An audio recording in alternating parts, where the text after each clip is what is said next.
Good morning, and good afternoon, depending on where you're calling in from. My name is Kevin. I'm here with Enrico and Riccardo from Milan, and I want to welcome you guys both and thank you both for coming. So, thank you. Thank you very much. So, being that you're in Milan, obviously it's been in the news, and this whole webinar series we have here started as shutdowns kind of happened across the entire globe. Milan obviously was one of the big central hotspots that the world focused on to see how things were going. Can you share a little bit about what it was like in your particular area when this was going on? Yeah, so Kevin, thanks for your question. You know that Milan was one of the most impacted places by COVID-19. So before COVID-19, we were used to see more than 30 patients a day. After COVID-19 started, this number significantly fall. It's been 4 weeks. We have restarted our practice in a pretty normal way.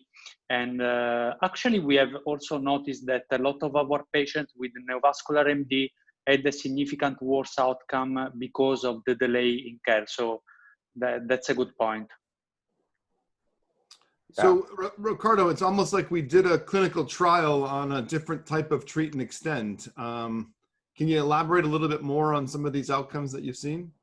Yeah, yes, because in Milan, the problem is that extending time between visits from 15 minutes before the lockdown to 45 minutes has significantly impaired the total number of available slots for examination. On the other hand, we need to guarantee the treatment of our patients. So the problem is especially for examination, not for injection, because you know that in Italy, we need to perform injection in an operating room with a large waiting room. And you know that performing injection in the operating room with laminar flow, the risk of cross infection is lower in comparison to the time of examination. For this reason, we have designed a new treatment regimen, namely triple and plan, in order to reduce the number of examination. Because before the lockdown, with treat and extend regimen or for another regimen, we need to perform one examination of during each injection.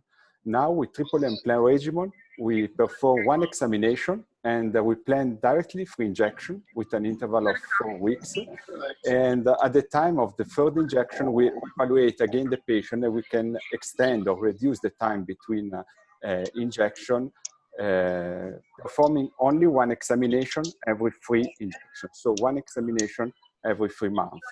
In this way, we can reduce the number of examination for each patient, and we can guarantee the treatment for the patients, reducing the risk of cross-infection between healthcare workers and patients. Great. So that's I mean, interesting to see how that worked. Have you noticed the patients coming in? Are they accepting it? Are they nervous? Are the cautiousness? What's the patient expectation or experience change to be? Yeah, the patients want to come back now because there is a worsening in the vascular visual acuity, but the patient want to perform injections, so want to do the treatment. So this is the problem now, because before the patient was at home because there was the lockdown in Italy, and now with the worsening of the function of the vascular visual acuity, the patient wants to come back to the hospital to perform injection, but we need to respect a 45 minutes between each examination, and we need to reduce the risk of cross-infection between patients and between healthcare workers and patients. Sure.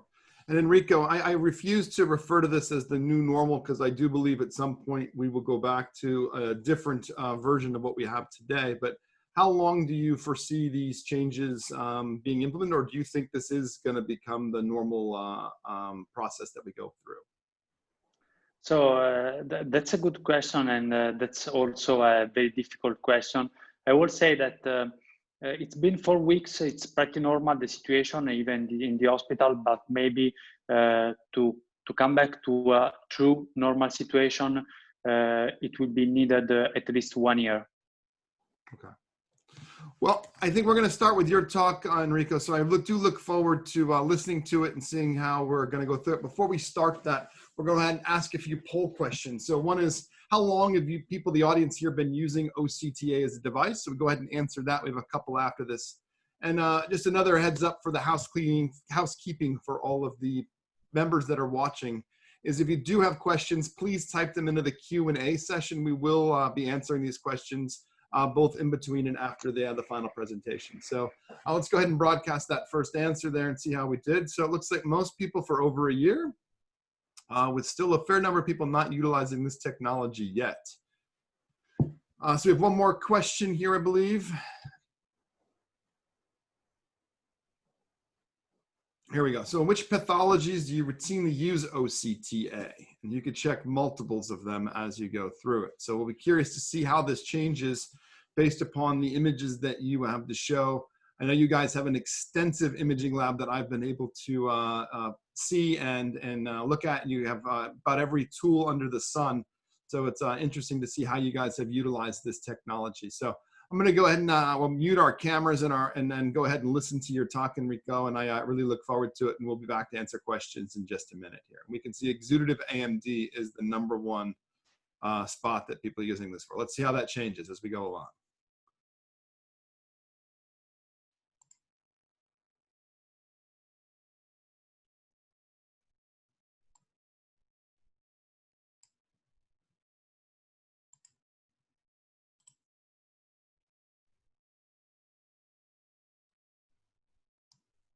So thank you for this introduction. I will go through a few cases in age-related macular degeneration. These are my disclosure. And we know that AMD may be classified in different stages. And the main stages are early, intermediate AMD, neovascular AMD, and geographic atrophy. And we also know that neovascular AMD may be actually classified in different subgroups: exudative, treatment naive, non-exudative, and previously treated non-exudative AMD. And also the non-exudative form may be actually divided in quiescent or non-exudative AMD, which may develop toward the exudative form. So let's start to talk about treatment-naive non-exudative AMD. This is the first case. This is a 76-year-old male with a pretty good visual acuity in both eyes. We can see just a few changes in the fundus autofluorescence and the presence of this very small detachment of the RP. And in these cases, maybe helpful, of course, a multimodal imaging approach. We may perform fluorescein angiography and ICG in order to understand if there is any neovascularization. We can see the presence of this very small region of hyperfluorescence. And in these cases, is extremely helpful to have an OCTA which in this case confirms the presence of a new vascularization, which is very easily to see. In this slide, we have the macular neovascularization in this region, which is detected in the same region where we detected the detachment of the RP. So this is a case of subclinical non-exudative neovascular AMD. This is another case. This is a 58 male with a slight reduction in visual acuity in the right eye. We can see this huge detachment of the RP with this not uniform hyperreflective material beneath the RP. We usually call this the double or triple layer sign. In this case, we also perform fluorescein angiography and ICG, and we confirm the presence of this region of hyperfluorescence, which is present because of the presence of new vascularization. And even in this case, the OCTA is very important to detect the presence of a huge neovascularization, which is non-exudative macular neovascularization beneath the RP in the region of the RP detachment. So even in this case, we have a case of subclinical non-exudative neovascular AMD. This is another case, an 81-year-old female. The color image shows some changes in the macular, the presence of some drusen. We have likely changes even the fundus autofluorescence, and the fluorescent angiography and ICG demonstrate the presence of this very small region of hyperfluorescence. And with the OCTA, it's much easier to detect the presence of a very small macular neovascularization. So this is again another case of subclinical non-exudative macular neovascularization. Another case of AMD. In this case, we have a geographic atrophy, so we have a dry late AMD. Even in these cases, it may be very important to perform OCTA because we may detect the presence of a quiescent or subclinical macular neovascularization. You can see in this patient, both the ANFAS and the B-scan demonstrate the presence of this macular neovascularization, which is non-exudative, but it's important to detect because based on the presence of this macular neovascularization, this non-exudative macular neovascularization, we may decide to change our follow-up period. So we can decide to see the patient earlier than expected. These are two patients with geographic atrophy. We might think that there is no difference between these two patients, but we have a big difference because in the first case, the OCTA doesn't demonstrate any neovascularization.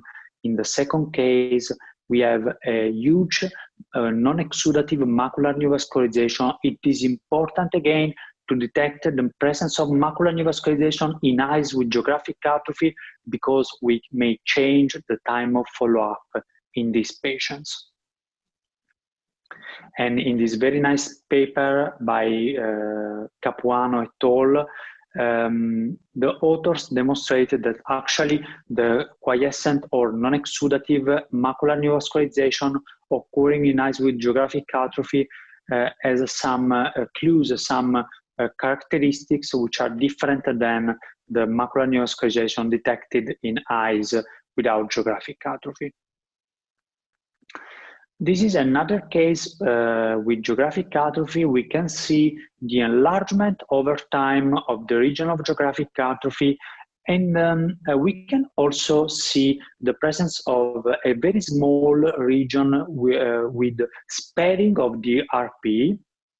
And if we perform the OCTA, we can see that there is a very nice topographical association between the sparing of the RP and the presence of macular neovascularization. So detect the presence of macular neovascularization with OCTA. It may be important to predict the development of exudation, but it might be even important to understand that there are some regions which are actually protected by the neovascularization, and they may not develop any RP atrophy, as in the last case, the other case. So after these cases, my question is it important to detect subclinical macular neovascularization? My answer is yes, and in this case, OCTAs may be extremely helpful. And it is important because subclinical macular neovascularization enlarge over time, and more importantly, they may also exudate over time, as demonstrated in this very nice paper by Dr. Rosenfeld and his group. So we must know if there is any subclinical macular neovascularization, because we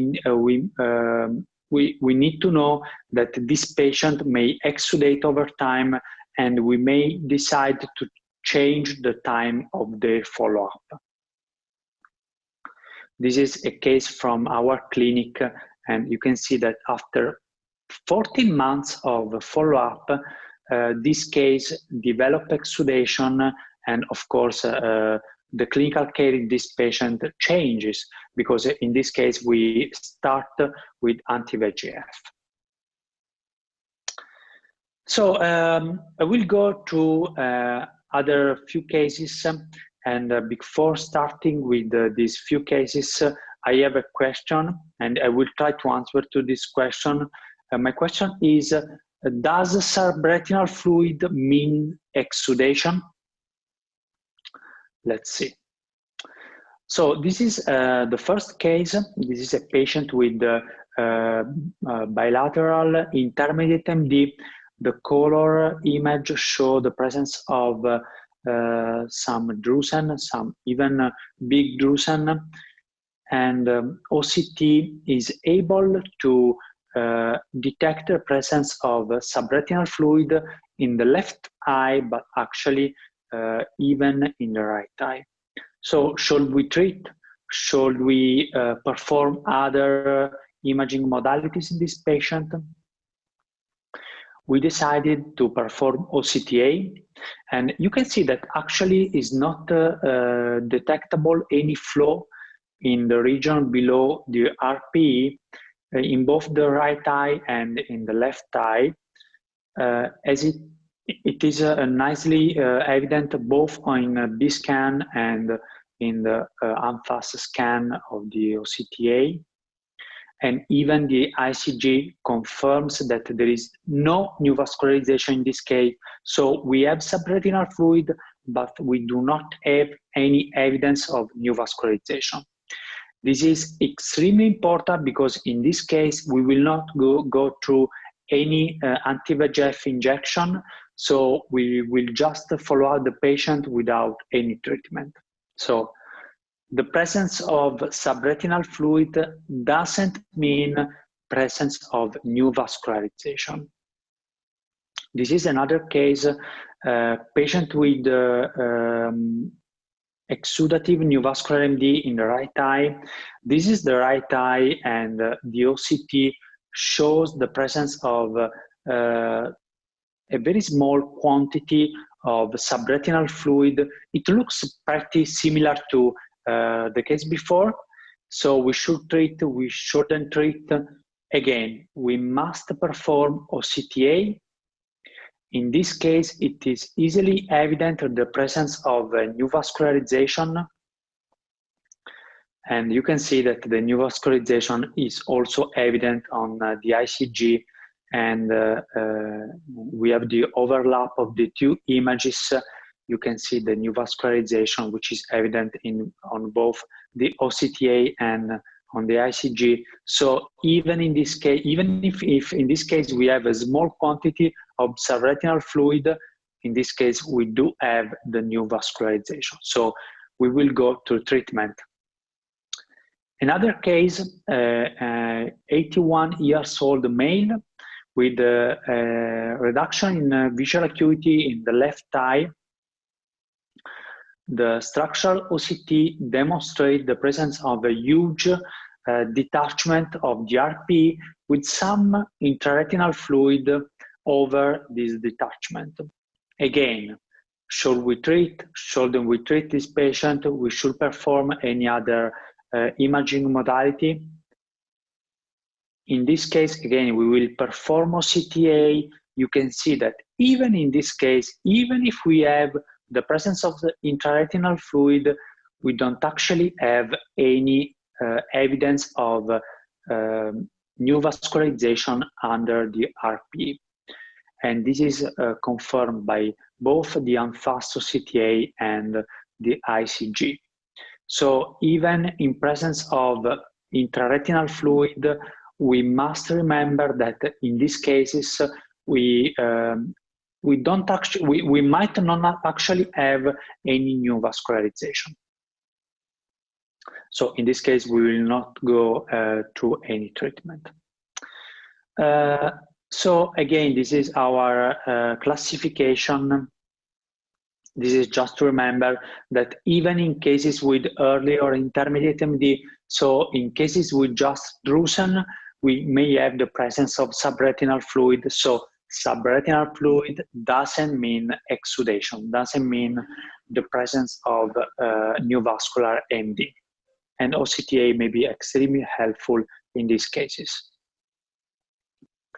So let's go through a few cases with exudative AMD. This is a 67-year-old female with very good and normal visual acuity in the left eye. We have both the fluorescein angiography and the ICG. If we look at the fluorescein angiography, we can see the presence of an hot spot.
And on the ICG, we can see the presence of a late hyperfluorescence. So we have both the presence of type 3 neovascularization, which is in the region of the hot spot, and both the presence of a type 1 macular neovascularization in the region with the late hyperfluorescence. Let's see the OCTA. This is the OCTA through the region with the type 3 neovascularization. You can see the flow in the outer retina, which is extremely characteristic of type 3 macular neovascularization. We have the presence of this flow in the outer retina, which is actually very close to the sub-RP space. And we can also see the presence of exudation in the region close to the type 3 neovascularization. If we look at the OCTA 3 months earlier, we can see that we have the presence actually of flow in the outer retina. So this is an example of nascent type 3 because 3 months earlier we have the evidence of flow in the outer retina, but we don't have any exudation. So with OCTA, we may be able to detect these nascent lesions, and we may be able to follow up these lesions over time. This is, again, an example of geographic atrophy. We have seen that in this case, we have the presence of quiescent or non-exudative macular neovascularization. This is the follow-up of this patient because after 7 months, we have the exudation of that non-exudative subclinical neovascularization. So after 7 months, we have the exudation of that neovascularization. So this is to highlight the importance of the detection of the subclinical macular neovascularization and of the follow-up of this patient. Of course, we will go to treat this patient, and after 2 injections, we have a pretty good outcome in this patient with a good visual and also structural outcome in this patient. So to conclude, a multimodal imaging approach is very important in patients with AMD. Neovascular AMD may be not associated with subretinal fluid, so it is important with OCTA and with multimodal imaging to detect cases with subclinical non-exudative AMD. And if we have fluid, it doesn't mean we have a new vascularization, and even in this case, OCTA may be helpful. And overall, OCTA and within a multimodal imaging approach may be helpful in cases with the neovascular exudative AMD and in all cases with AMD. This is just to thank Professor Querques, Professor Bandello, and all our group. Thanks for your attention.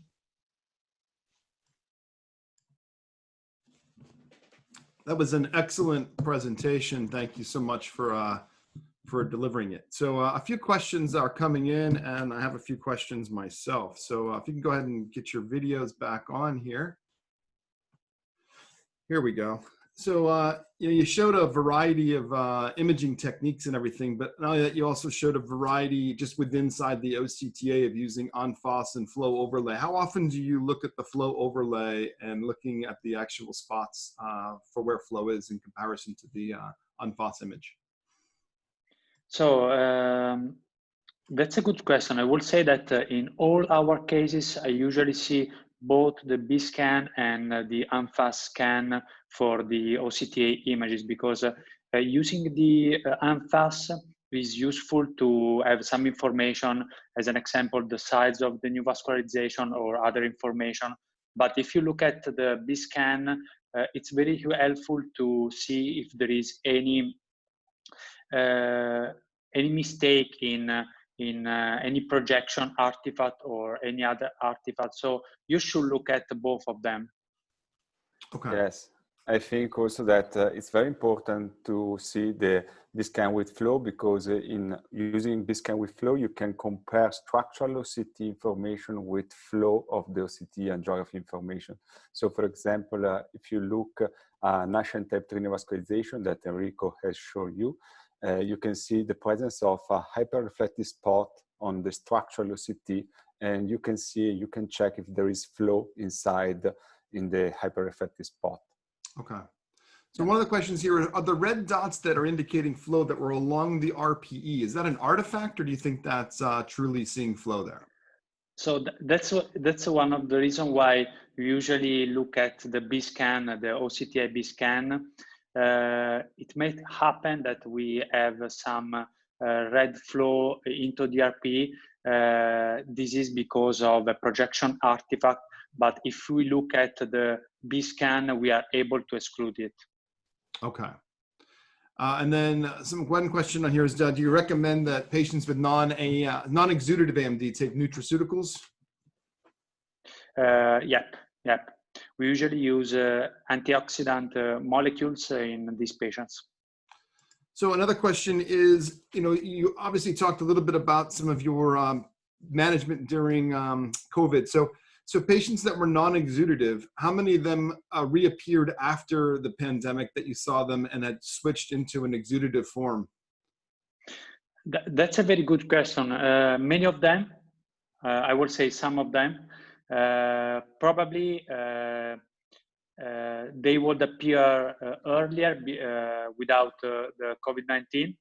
And that's a good question, because we have seen a lot of bad cases with bad visual outcomes, probably because they were not able to come earlier. Should we have thought of preloading them with an anti-VEGF and sending them out if we knew we were going to be isolated for so long? Maybe. So another one is subretinal fluid. If subretinal fluid is non-exudative, could it be due to a loss of the blood retinal barrier or to RPE dysfunction? Yeah, that's a good theory. Probably it may. I will suggest that this subretinal fluid is actually present because of an RP dysfunction. So we know that the RP in AMD is not healthy. So in these cases, we may have an RP dysfunction, and we may have the accumulation of a small quantity of subretinal fluid. Okay, and then the last one before we start the next presentation would be, when you're following a patient with bilateral AMD and no neovascularization, how often are you seeing them? So that's depend on some imaging biomarkers.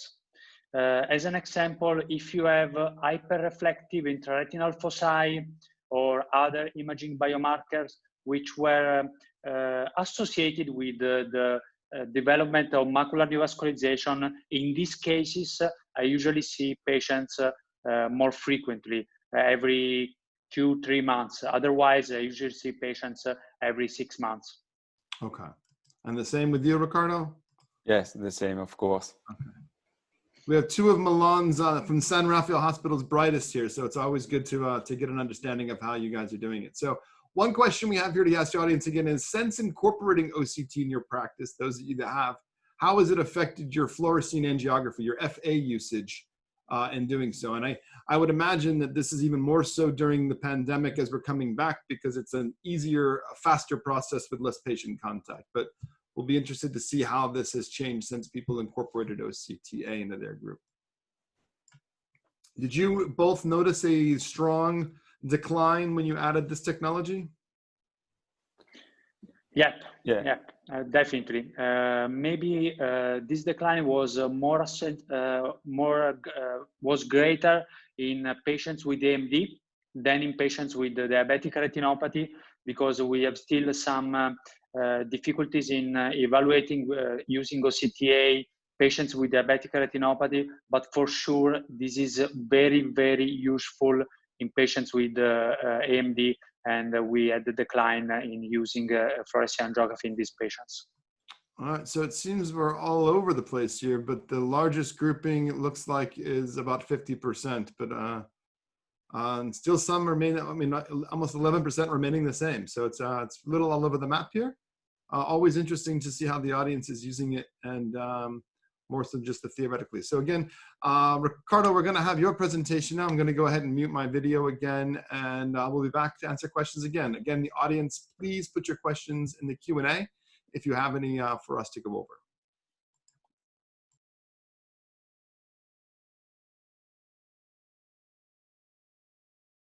Thank you very much for the presentation. Before, we have seen several cases about different aspects of age-related macular degeneration. Now, my topic is about a series of clinical cases in other macular disorders. Here, my disclosure. I would like to start my presentation showing this slide that emphasizes the development of OCT angiography. Indeed, some years ago, with the introduction in the clinical practice of OCT angiography, we were able to obtain only images like this one, 3x3 images centered on the region of interest. But now, thanks to the development of OCT angiography, we are able to obtain wide field images like this one. You can appreciate the great improvement. And just for comparison, this is a 55 degrees image of fluorescein angiography that we usually perform in our department. Together with the OCT angiography technology development, we have also improved our knowledge in the interpretation of the images. And now the question is, how does OCT angiography change the diagnosis and management of patients? The first case is about a healthy male of 46 years old complaining metamorphopsia and a visual decline in the right eye without any kind of treatment. You can see on a color image the presence of lipids in the peripheral area, and using fluorescein angiography you can appreciate the presence of hyperfluorescent lesion in the early phase of the examination, characterized by leakage in the late phase of the examination. On structural OCT, you can appreciate the presence of intraretinal fluid, hard exudates, but also a large aneurysmal lesion inside the intraretinal layer. The first differential diagnosis was about diabetic retinopathy or MACTEL type 1 or type 3 macular neovascularization. We have also performed OCT angiography, and you can appreciate a large aneurysmal lesion affecting the superficial capillary plexus in the retinal layers with some kind of rarefaction of the capillaries around the lesion. So With a multimodal imaging modality, we can exclude the presence of type 3 macular neovascularization because you can see that there is no connection between the deep capillary plexus and the retinal pigment epithelium. We can also exclude the presence of diabetic retinopathy because the patient was not affected by diabetes. And we can also exclude matching fluorescein angiography and the OCT-Angiography the presence of macular telangiectasia because there is only an isolated lesion without any other aneurysmal lesion or any other kind of telangiectasia. So the right diagnosis was PVAC, peripheral exudative vascular anomalous complex. PVAC was described for the first time several years ago by Giuseppe Querques in a couple of cases. And 3 years ago, in this international collaboration, we expanded the spectrum of PVAC that usually affects healthy patients without any kind of vascular disorder, no diabetic retinopathy, no retinal vein occlusion or hypertensive retinopathy. Usually, PVAC is located in the peripheral area and is characterized by exudation and one isolated lesion. PVAC usually doesn't respond to antivascular endothelial growth factor injection. So you can see also in our case, after the loading phase, after 3 antivascular endothelial growth factor injection, that there was no improvement in terms of lipids on color images, but also in terms of exudation. There is no improvement in the intraretinal fluid, and the lesion using OCT-Angiography was detectable again after the injections. I would like to remember you the aspect of macular telangiectasia, type 1 macular telangiectasia, that are usually characterized by several aneurysmal lesion and telangiectasia of the retinal layers. And you can see on structural OCT that the single lesion is very similar to PVAC, but in macular telangiectasia we have several lesions on structural OCT and several telangiectasia using dye angiography or OCT-Angiography. In the second case, the patient was a female of 72 years old, and you can see on multimodal imaging evaluation that the lesion was very similar to the PVAC lesion because there is an aneurysmal lesion affected the intraretinal layer. This is again an isolated lesion, but it is characterized by no exudation. And PVAC is usually characterized by exudation. In fact, it is a peripheral exudative vascular anomalous complex. So using OCT-Angiography, we can appreciate again the presence of an aneurysmal lesion of the superficial capillary plexus, and it is also detectable using the B-scan with flow. And in this kind of patient, the diagnosis was NIPVAC. In fact, a couple of months ago, we have published this paper in which we describe the peripheral vascular anomalous complex that is characterized by PVAC in case of exudative disease and NIPVAC or non-exudative peripheral vascular anomalous complex in case of no exudation. NIPVAC affects again healthy patients with no vascular diseases.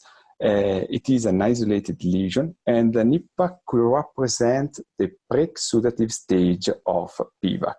I would like to show you this case. This is a patient affected by a large aneurysmal lesion matching a NIPVAC at the baseline without any kind of exudation. And you can appreciate how the lesion developed exudation during the time matching PVAC. I would like to show you another case in this type of macular disease. This is a patient affected by age-related macular degeneration. You can appreciate on dye angiographies and on structural OCT the presence of reticular pseudotrusion.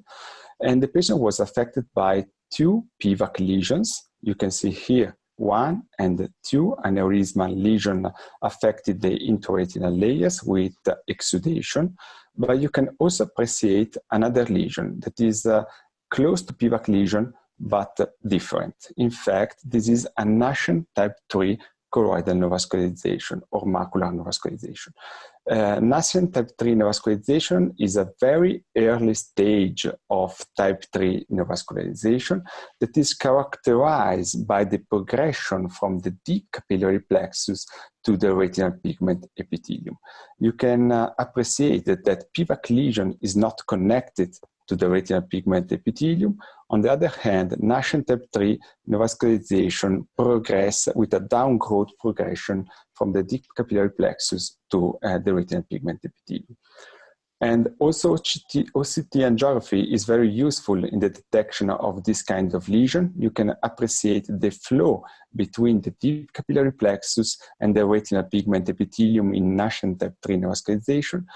On the other hand, in PVAC lesion, you can appreciate the flow only inside the aneurysmal lesion without any kind of connection.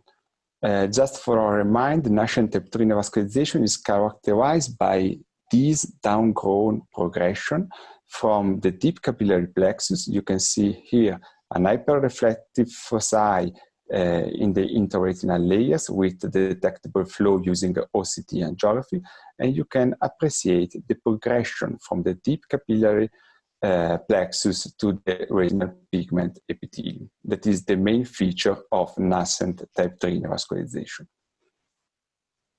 So this is another case. This is a male, a 55 years old manager with a visual decline in the left eye.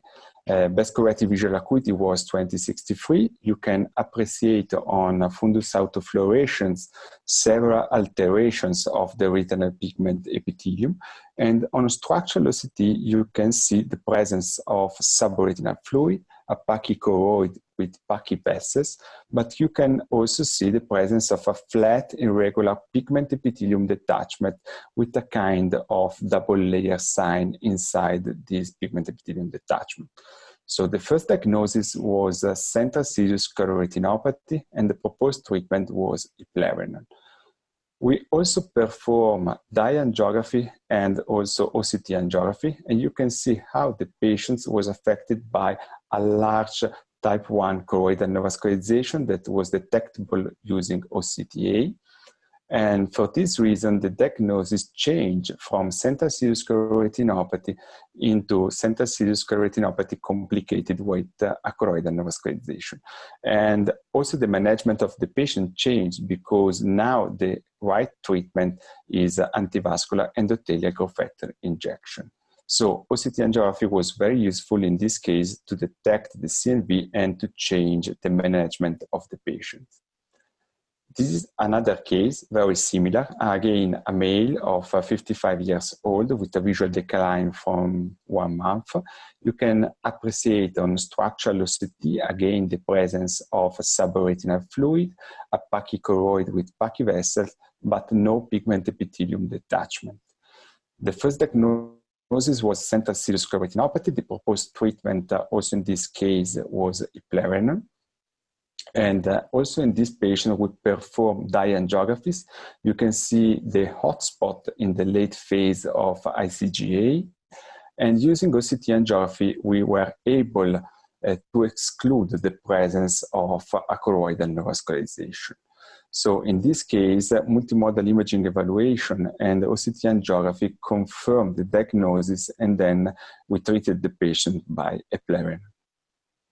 I would like to show you face-to-face the two previous cases. You can see that structural OCT was very similar with subretinal fluid in both cases and a pachychoroid with pachyvessels.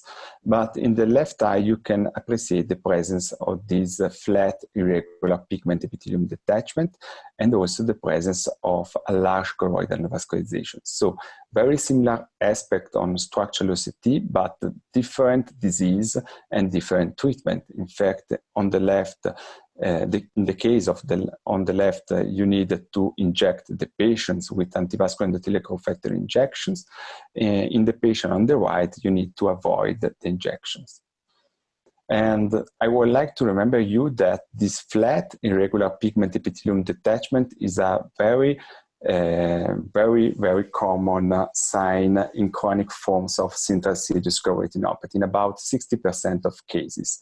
And OCT angiography detected the presence of a choroidal neovascularization in only about 20% of cases. So not all the flat pigment epithelium detachment in the context of chronic central choroidiopathy are choroidal neovascularization. So you need to perform OCTA to detect a choroidal neovascularization and to perform the correct treatment.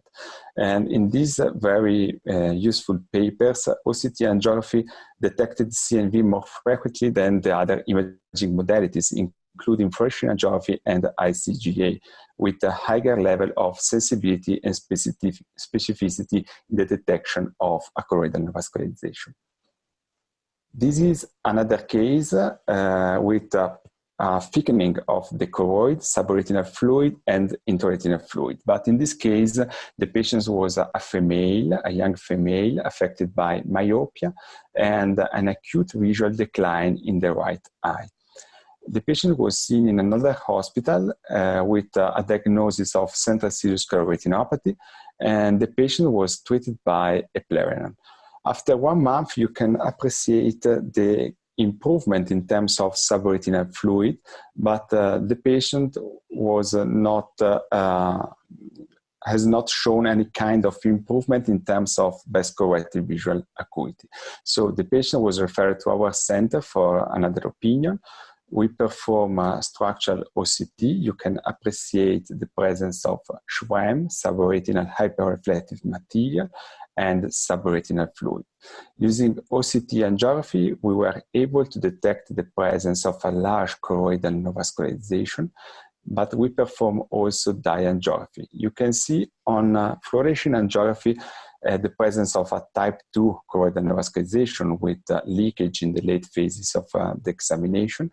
But the most important feature is in the late phases of ICGA, in which you can see the presence of small and multiple hypofluorescent spots that are very suggestive of punctate inner choroidopathy.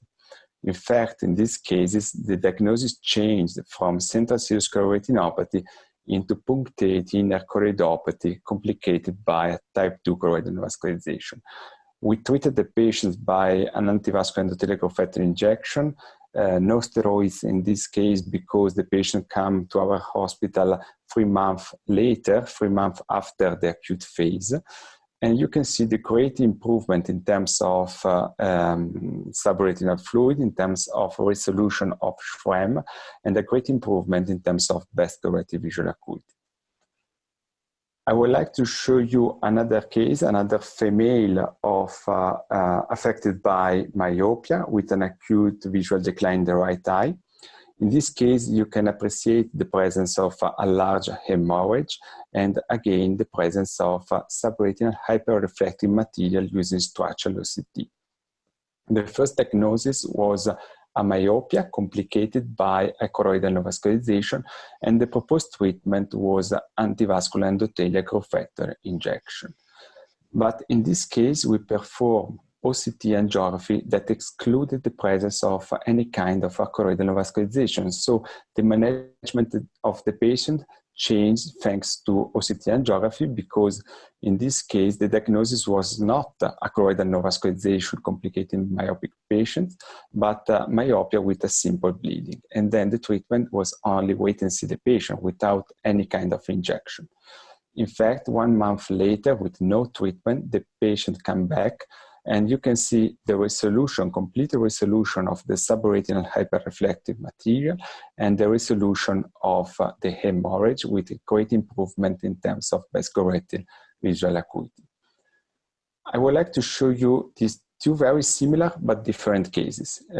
These are 2 patients with myopia and with subretinal hyperreflective material, but you can see how OCT angiography is different. On the left, you can see that there is no choroidal neovascularization. So in this case, the subretinal hyperreflective material is due to a simple bleeding in the context of a lacunar crack. On the right, you can appreciate a large choroidal neovascularization. So in this case, the hemorrhage was due to a type 2 choroidal neovascularization complicated a myopic patient, and also the treatment change. Simple bleeding, you need to wait and see the patient without injection. In the context of a choroidal neovascularization, you need to treat the CNV with antivascular endothelial growth factor injection. And in this context, OCT-angiography is very useful. In this very nice paper, the authors demonstrated that OCTA can preclude the requirement for fluorescein angiography in this setting.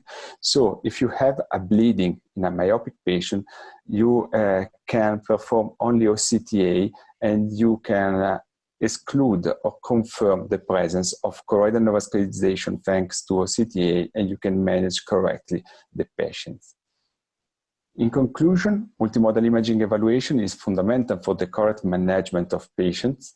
OCTA is very useful in the diagnosis of many macular diseases and can also help us to solve some uncertain diagnosis and change the management of the patients. I would like to thank all my coworkers, and thank you very much for your kind attention.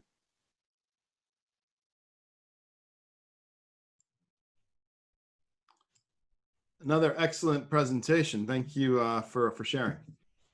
So let's see what we got. We got a bunch of questions out here. We'll bring your cameras back up. Excellent. Thank you.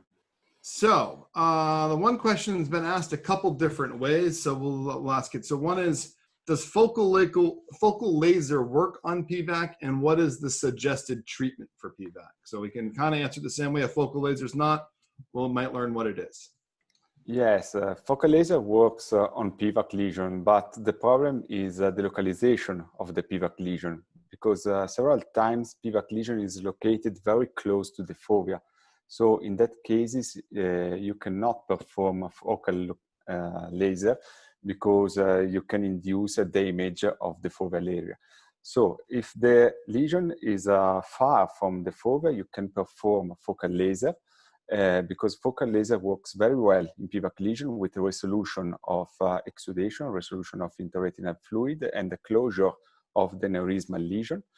On the other hand, if the PVAC lesion is inside the foveal area, we suggest to wait and see the patient. So you need to follow the patient, because sometimes the intraretinal fluid go up and down, and several times there is a complete resolution also after some years of the PVAC lesion without any kind of treatment. Okay. Another question that's coming in is, do you think that myopic CNVs are always visible on OCTA? Here the problem is that many times with myopic eyes, you are not able to obtain a good examination. The answer is yes. If you are able to obtain a good examination, you could be confident with OCT-angiography, because if you have a good examination, it was demonstrated that OCT-angiography is superior to fluorescein angiography in the detection of a choroidal neovascularization. But in that case, in which you are not able to obtain a good examination, you need to perform also fluorescein angiography in order to exclude the presence of macular neovascularization. Okay. Here's another question you can both answer. Could PVAC be generated as part of Mectel type 1? In some aspect, yes. Guess described also subtype B of type 1 Mectel. It's a sort of isolated type 1 macular neovascularization. And then maybe Enrico here, can we predict the activity of CNV based upon OCT findings alone when there's no no exudation on the OCT? Yeah, that's a good question. We have a lot of studies which try to define findings on OCTA, predicting the presence of exudation activity, but actually there are no definite signs on OCTA which are able to predict it. So we will need other studies to define these signs. Okay. How about, can we explain how how the angio-B function, I think it's how the angio-B functions of OCTA work to delineate flow and wrap? Yeah, we usually see the type 3 neovascularization on a wrap on the OCT-AB scan as the presence of fluid in the outer retina, which is also located in the sub-RP space. This is very, very specific for the type 3 macular neovascularization. Here's what I think we can answer. What's the best way to avoid motion artifacts in OCTA?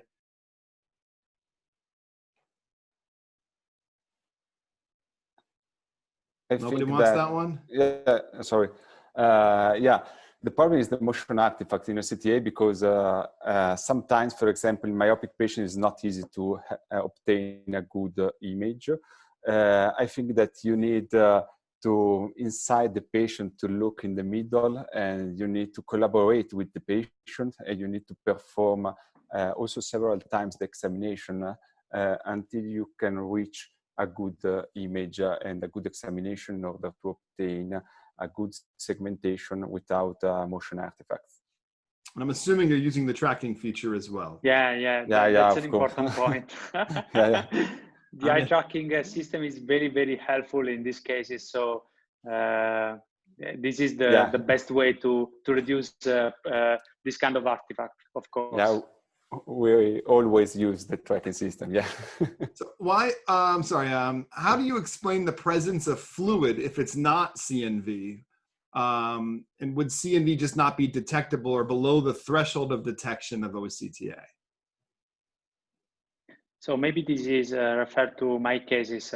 I would say that it might be possible that we have a dysfunction of the RP. Otherwise, there might be a macular neovascularization which is not detectable on the OCTA. But I would say that in the cases I show, also the ICG did demonstrate the absence of macular neovascularization. So in those cases, the presence of subretinal fluid was because of the presence of an RP dysfunction. So this is another question around that PIC case. I know we talked about it last week. So what was the PIC case placed on systemic treatment? Because you can get CNV in PIC, and it can usually be the uncontrolled inflammation. Yes, at the diagnosis, we usually start with both therapies, antivascular endothelial growth factor injection in the case of a choroidal neovascularization, and corticosteroid therapy in order to reduce the inflammation. But in that specific case, the patient was referred to our department after 3 or 4 months from the diagnosis. And if you look at the examination when the patient was referred to our department, there was no inflammation. The choroid was thin, there was no thickening of the choroid, and no other spots, new spots using structural OCT. So we decided to perform only antivascular endothelial growth factor injection at that time because there was not inflammation. But of course, at the time of the diagnosis, you need to perform both antivascular endothelial growth factor injection and corticosteroid therapy. And I assume your answer will be the same for both of you on this, but I'll be curious is, when do you perform OCTA in CSCR cases? Is it the acute or in the chronic phase? Yeah. Maybe can get, oh, sorry, Ricardo. I will say that we are lucky because we perform OCTA in all our cases, but for sure it's much more important to perform OCTA in chronic cases, which may be characterized by the presence of this very flat PD.